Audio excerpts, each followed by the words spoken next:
వాల్మీకి రామాయణం ఒక్కటే పరమసత్యము, అంటే యథార్థమైన గాథ. సీతాపహరణం చేసినప్పుడు ఏదో భూమిని పైకెత్తి తెచ్చాడని లేదు రామాయణంలో. ఆవిడ జుత్తు పట్టుకుని ఆమె తొడల కింద చెయ్యి పెట్టి ఎత్తి పట్టుకెళ్ళాడు రావణాసురుడు. ఆవిడికి స్పృహ లేదా సమయంలో. అలా తీసుకెళ్తున్నప్పుడు బ్రహ్మగారు సమాధిలో ఉన్నాడు. ఉలిక్కి పడ్డాడు ఆవిడ అరుపుకి. ఉలిక్కి పడి ఆయన చూసి అన్నాడు, చాలా సంతోషంగా ముఖం పెట్టి, అబ్బా నీ తపస్సు నిన్ను కాపాడిందిరా, ఇన్నాళ్ళు నువ్వు చచ్చిపోవడానికి కావలసిన అన్నం వండుకుంటున్నావురా అన్నాడు.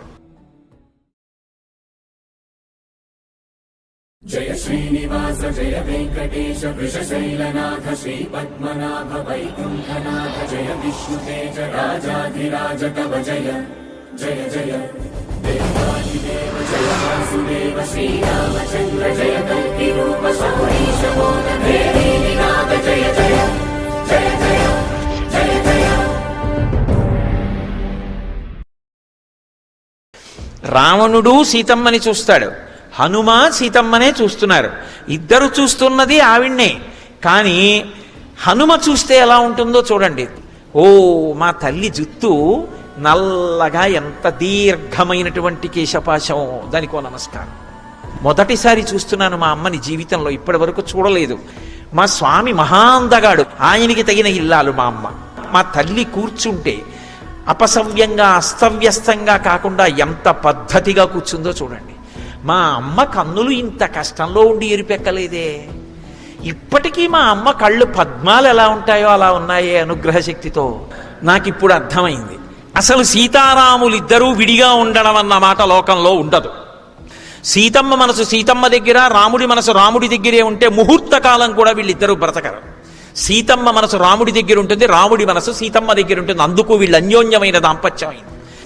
వలవల వలవల వలవల ఏడి చేస్తున్నారా అన్నట్టుగా కళ్ళంబట ధారలుగా నీళ్లు పడిపోతున్నాయి. అవి ఆనంద బాష్పాలు. పొంగిపోతున్నారు పైనుంచి చూసి. ఆ తల్లికి అమ్మ పోలికొచ్చింది, భూమిలోంచి పైకొచ్చింది కదూ.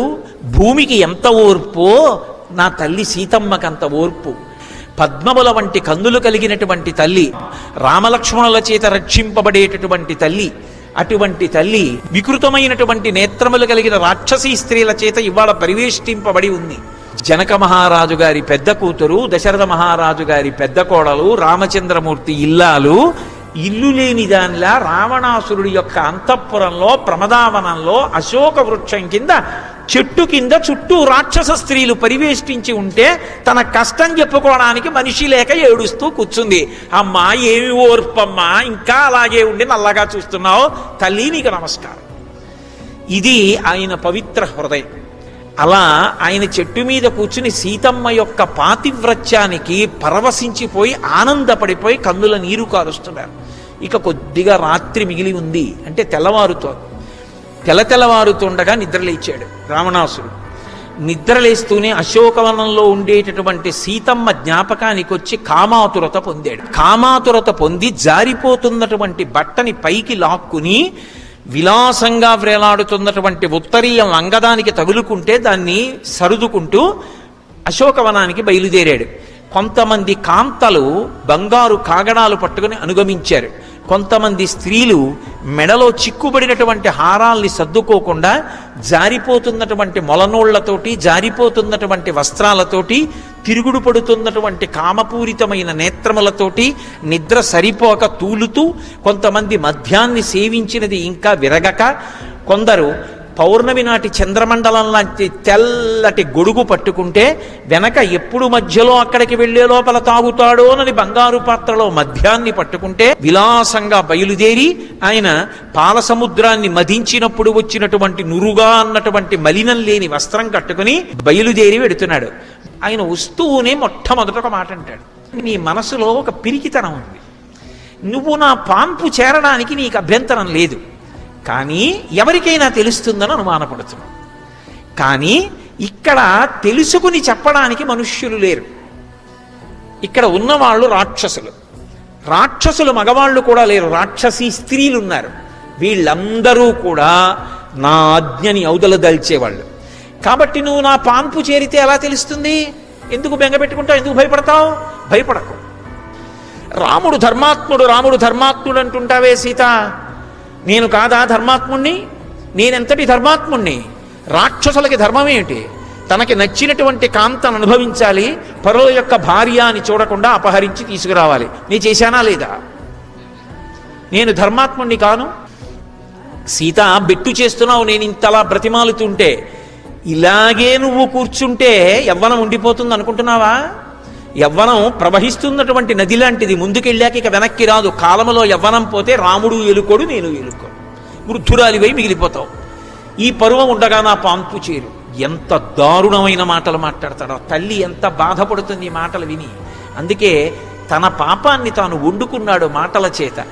నేను నిజంగా నిన్ను పొందాలి అనుకుంటే ఎవరు ఆపగలరు? కానీ నేనెంత ధర్మాత్ముడినో చూసావా? నిన్ను నేను బలవంతంగా పొందను. నీ అంత నువ్వు నా యందు అనురక్తవ కావాలి, నువ్వు నా పాంపు చేరాలి. అప్పటి వరకు నిన్ను నేను ముట్టుకోను. ఎప్పుడూ ఏదో ఆలోచిస్తుంటావు, ధ్యానం చేస్తావు, మట్టి బట్ట కట్టుకుంటావు. ఎన్ని పట్టుబట్టలున్నాయి నేను ఎత్తుకొచ్చినవి. చక్కగా పట్టుబట్ట కట్టుకోవచ్చుగా. ఇంట్లోనేమో అన్ని వంటకాలు ఉన్నాయి, తినకుండా ఎందుకు అలా చిక్కిపోతావు?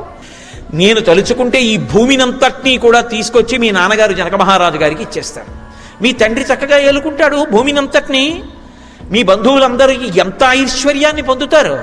నాకు ఎందరో భార్యలు ఉన్నారు, కొన్ని వేల మంది భార్యలు. వాళ్ళందరి మీద నువ్వు శాసకురాలిగా ఉండు. నీ వెంట తిరుగుతున్నాన్ని చులకన చేస్తున్నావా? నా యందు ప్రీతితో చూడు, అసలు నా వంక చూడడానికి ఎంత వైముఖ్యంతో ఉంటామే అని అక్కరలేని మాటలన్నీ ఆ తల్లి పట్ల మాట్లాడాడు. ఆ తల్లి చూసింది. చూసి ఆవిడ ఓ గడ్డి పరక తీసి మధ్యలో పెట్టింది. ఎందుకంటే ఒక మహాపతివ్రత పరపురుషుడితో మాట్లాడేటంటే తనను కామించి ఉండి చూడకూడని చూపు చూస్తున్న వాడితో సరాసరి మాట్లాడకూడదని, మధ్యలో ఏదైనా అభ్యంతరం ఉండాలని ఓ గడ్డి పరక నుంచి. కాముకుడైన రావణుడితో మాట్లాడిన పాపము నాకు సంక్రమించకుండుగాక. ఇవాళ నువ్వు నన్ను తీసుకొచ్చి ఇక్కడ కూర్చోపెట్టి ఇలా మాట్లాడుతున్నావే, నీ భార్యని కూడా ఎవరైనా ఇలాగే అపహరించి అలా మాట్లాడితే నీ మనసు ఎలా బాధపడుతుందో ఆలోచించు. నువ్వేం చేస్తావు? అలా రాముడు బాధపడ్డా? రాముడు నిన్ను శిక్షించడానికి రాడా? ఒక తప్పు చేసే ముందు ఆలోచించక్కర్లేదా? ఇలా మాట్లాడచ్చా? పరకాంతని తీసుకురావచ్చా? ఇలా బ్రతకకు, తప్పు. ధర్మం తెలిసినవాడు రాముడు.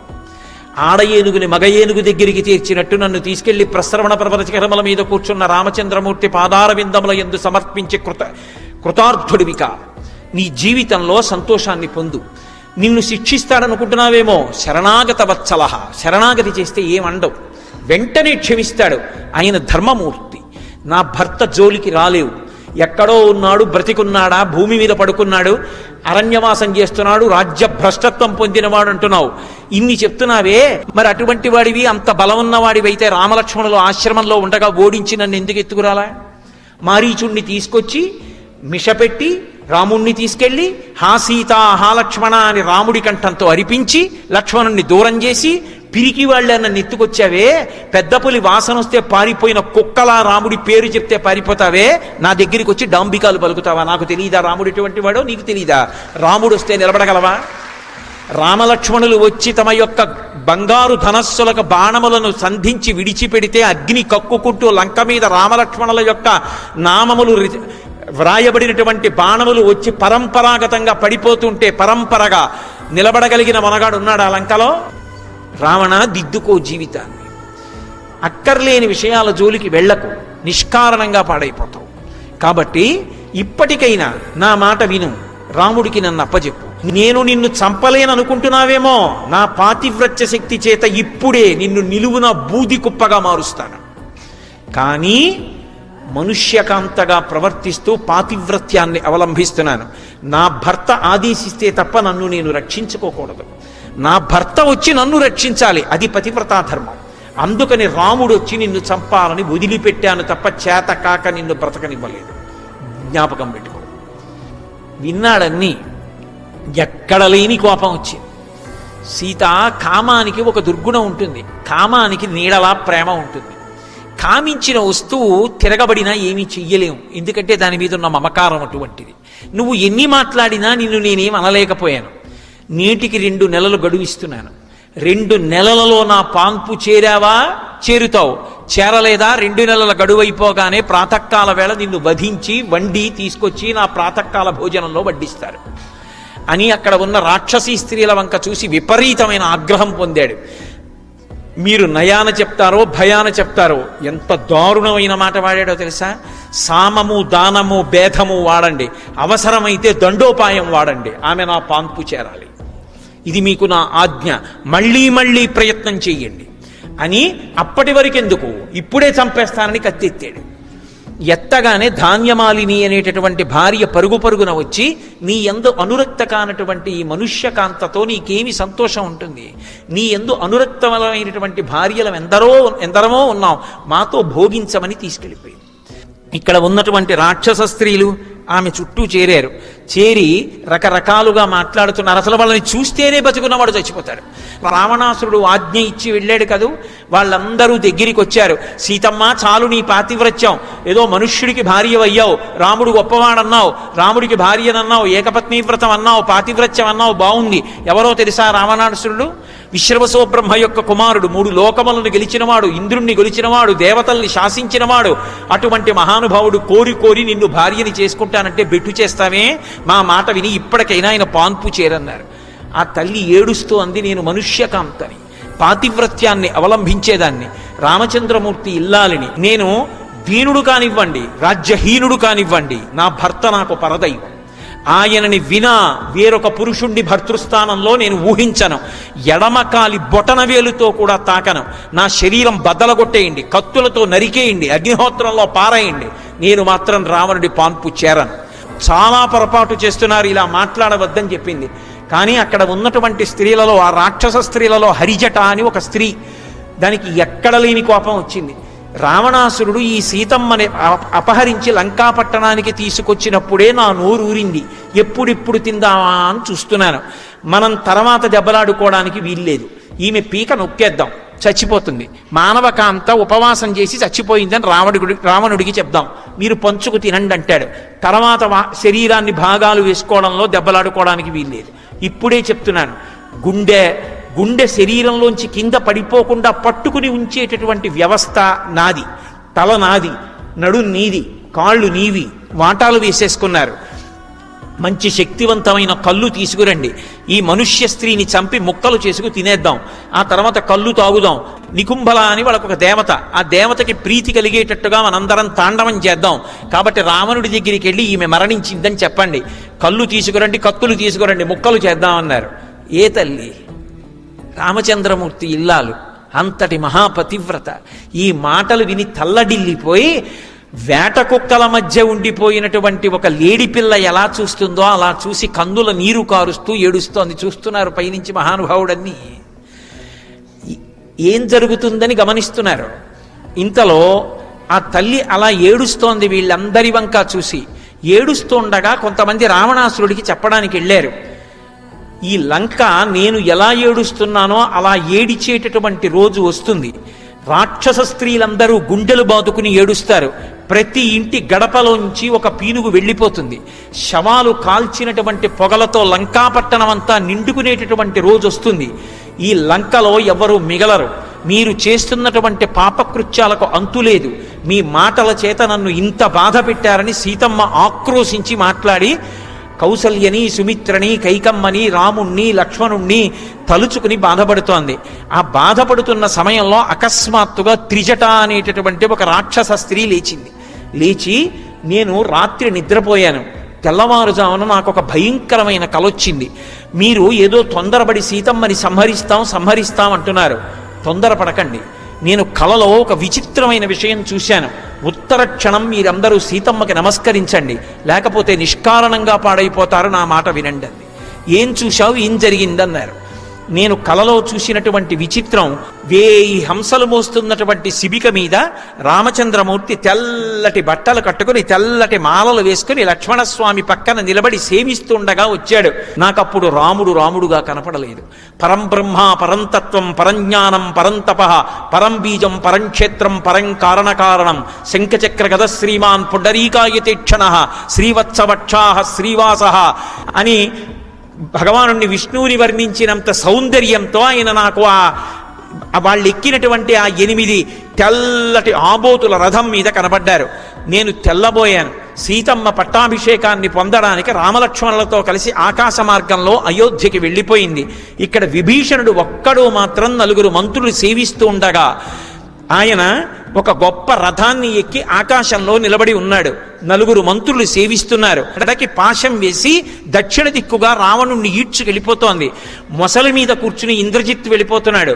ఒంటె మీద కూర్చుని కుంభకర్ణుడు వెళ్ళిపోతున్నాడు. ఎక్కడి నుంచి వచ్చిందో ఒక మహావానరం ఒకటి వచ్చింది. ఆ లంకాపట్టణానికి వచ్చింది. దానికి అలుపు తెలియదు. దాని వేగం చెప్పడం ఎవరికీ సాధ్యం కాదు. ఆ వచ్చినటువంటి మహాకపి ఆ వానరం ఈ లంకనంతటినీ కూడా అగ్నితో సంస్కారం చేసేసింది.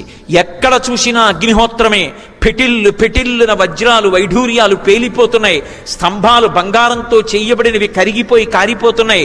లంకలో ఉన్న వాళ్ళందరూ మరణించారు. వికృతమైనటువంటి తాండవం చేస్తున్నారు. లంక బురుజులు కోట అన్నీ పతనం అయిపోయి సముద్రంలో కలిసిపోయాయి.